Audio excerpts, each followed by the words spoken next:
So the wait is finally over. Audi Australia has finally introduced the e-tron GT in both regular and RS forms. And it's no secret by now, you should know that this car shares a lot with the Porsche Taycan, which is another high-performance EV that's featured a fair few times on our channel before. But before you write this off as just another reskin Porsche, it's clear that Audi has done some serious work and put some serious effort into making sure to differentiate from its Taycan badge sibling. Chasing cars. Honest reviews of your next car.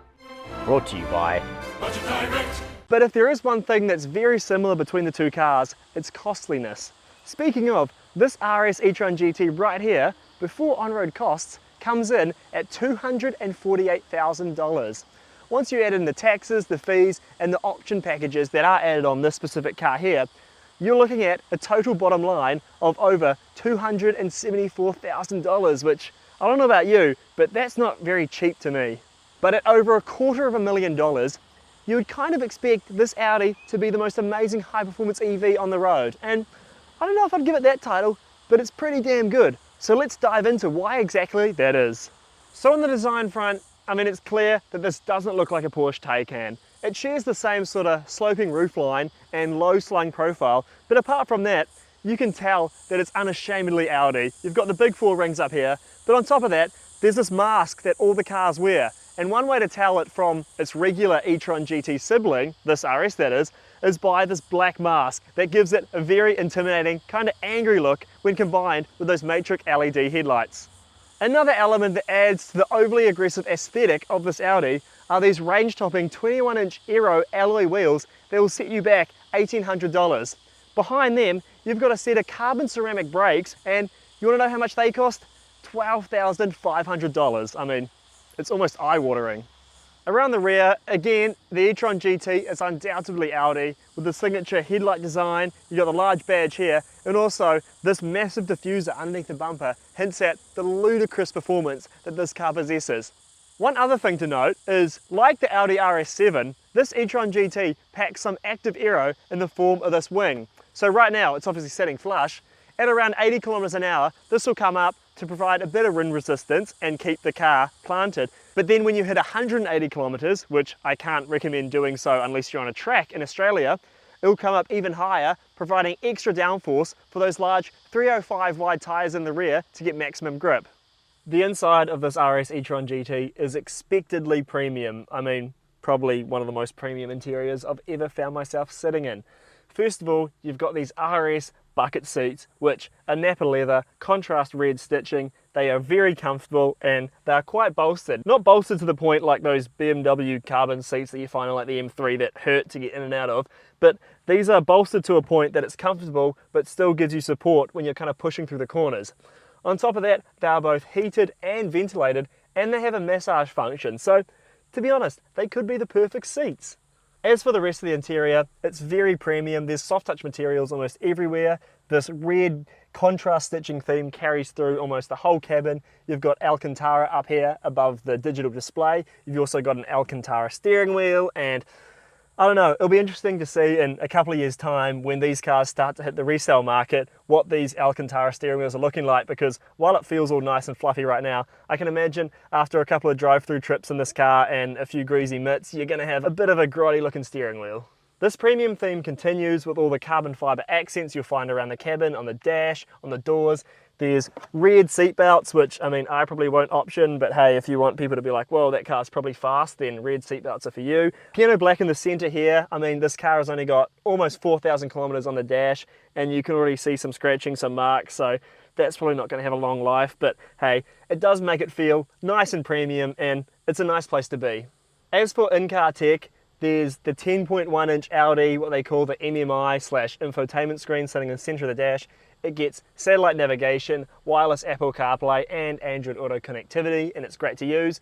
It's got those strange kind of haptic touch settings that are the first things I turn off in this car, but hey, if you like satisfying clicks when you're touching screens, then again, they're probably for you.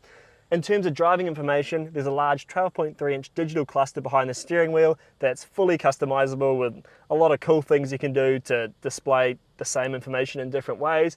It also gets a heads-up display system that sits right here on the windscreen in front of you. Doesn't use one of these weird fold-up systems. And again, it's very customizable and the details are clear, the information is right in front of you. So when you are blasting in the Autobahn at God knows what speed, you'll see everything right here on the road where you need it. And last but not least, I can't leave the interior of this car without talking about the fantastic premium Bang & Olufsen sound system that it gets. Heaps of speakers, great sound, and it even includes a sub. Back here in the second row of this E-tron GT, the premium feeling continues with soft touch materials, red contrast stitching, and Alcantara panels. In terms of space, headroom is pretty tight even with the large glass roof that actually comes standard on all E-tron GTs. And in terms of legroom, it's actually not bad, but footroom is quite tight, despite the fact that famously both the Taycan and the E-tron GT get these little foot garages, which actually really helps because, let's be real, if there wasn't a little cutout section here, you'd be left kind of awkwardly sitting like this. In terms of amenities, this RS E-tron GT comes standard with tri-zone climate control, so you've got fan speed and climate controls down here. This middle seat, though it is quite flat in terms of the other two seats, you will have to deal with a large raised center transmission tunnel here, which I mean, I know it's not a transmission, but I don't know, it will just make for quite an uncomfortable experience. And when you're not sitting here and you can use the armrest, you've got a couple of nice cup holders in here. At the back of the e-tron, there's an old-fashioned boot, something that's not overly common with the age of SUVs, but it gets an electric opening boot lid, and once that's open, you get access to 350 litres of space. And it is quite long. You forget about how big these old sedan boots were. Up front, you've got a frunk, which is a front trunk slash front boot, and in there you've got access to 85 litres of space, but with all the charging cables and etc. up there, space is actually quite limited. But anyway, back here in the boot, you get a large luggage net, which will probably help to hold your stuff down when you're doing 0 to 100 kilometers in less than 4 seconds. There's also a bit of space on either side. There's little cubbies down the side. But one thing you won't find is a spare tire in full size or space saver form because, I mean, there's all batteries and there's no room back here. What you do have though is a goo kit. So hey, it's better than nothing. So in terms of running costs, I haven't got a fuel economy figure to give you today, but you should know that because this is a purely electric car. But I have got is an energy efficiency figure, and Audi claims this car will do 20.2 kilowatt hours per 100 kilometers.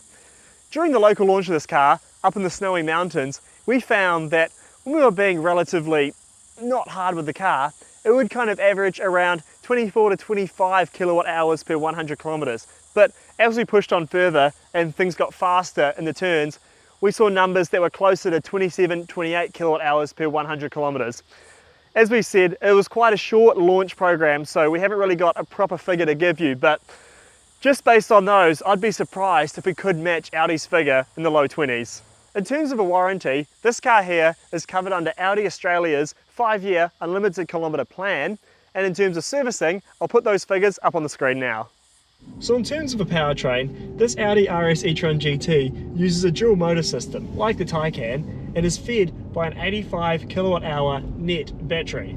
In terms of peak outputs, in standard mode, it pumps out 440 kilowatts and 830 newton meters of torque, which, I mean, by themselves are phenomenal numbers, but for some reason the engineers over at Audi were like, no, that's not enough, we want more. So in launch mode, this car here can produce a mammoth 475 kilowatts. And you might be wondering, what does that do for acceleration figures? Well, as you can imagine, these gigantic numbers do wonders for performance. You gotta remember that this car right here tips the scales at 2.4 tons, and you would know that that's a bit heavier than some utes on the road. But even still, with all 830 newton meters being set off at once, it can send this RS E-tron GT to 100 kilometers an hour in just 3.3 seconds.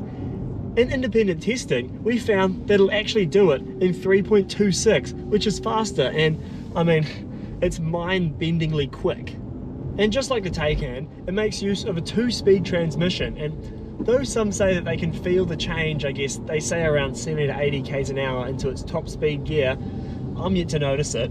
But it's worth noting that this 2-speed transmission is mostly for efficiency and performance purposes. So in launch mode, it can launch in first gear and have the best ratio for fast acceleration, and then once the launch is over, it can shift into that higher gear to maximize energy efficiency. But it's interesting to note that if you have this car in efficiency mode, it'll actually take off in second gear because it doesn't need that harsh ratio off the line to boot it down the road.